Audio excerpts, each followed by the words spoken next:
Had a 92% increase in the number of gender-based violence cases reported between January and June 2020. A total of 5,000 cases were reported within the past 1 year.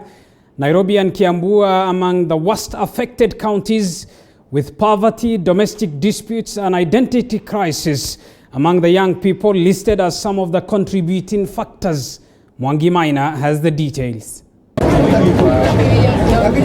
From January to June 2020, when the country was battling the unprecedented COVID-19 pandemic, gender-based violence ostensibly established its roots in the Kenyan society. Within the 6-month period, the country reported a 92% increase in the number of gender-based violence cases reported compared to the same period in 2019. Cumulatively, GBV cases reported via GBV toll-free helpline in 2020 stood at 5,009, representing a 36% increase or 1,411 new cases compared to what was reported in 2019. The statistics were read out by Gender Cabinet Secretary Professor Margaret Kobia as presented by the National Crime Research Institute after President Uhuru Kenyatta ordered a study into the staggering GBV cases reported. Gender-based violence has a very negative impact on economic growth.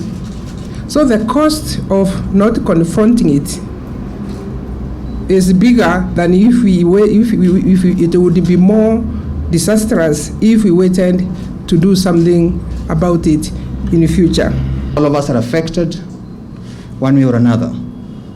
If it is not your sister that has been affected, it is your niece, it is your auntie, it is your friend, it is someone you know.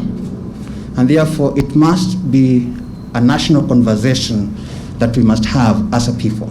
The COVID-19 pandemic and increase in depression among Kenyans have been cited as some of the major causes of the spike in gender-based violence. According to CS Kobia, only 20% of GBV cases are reported, while 90% of this violence is meted on women. Kenyans have been asked to speak out and not to ignore any red flags. It is very common to be told that is a domestic matter, right from where we report, right from our neighborhood, right from the community, Nyumba Kumi. People are likely to say that is a domestic issue and we leave it. But we have left it as a domestic issue for too long, to the extent that the gains we are making, socio-economic gains we are making as a country, are going to be counterproductive if gender-based violence continues to thrive in Kenya. Other GBV contributing factors that have been outlined by the National Crime Research Institute include alcohol, drugs and substance abuse, domestic and family disputes, poor parenting, identity crisis among the youth, poverty, among others. The worst affected counties include Kiambu, Nairobi, Kisumu, Nakuru and Kakamega. Someone will leave Thika here, go to Moi University with a panga, kill someone. And still the outrage is not, people don't see that the crime. I think there's really a big problem. And I really call on Kenyans, please, let's protect our sisters, our daughters, our mothers. These are, surely, how can we be a proud society to say that we are Kenyans if we're not taking care of our own? If we do not confront this matter of gender-based violence in its every form, I think as a country we will end up with a society that it struggles, or we miss our whole intergeneration.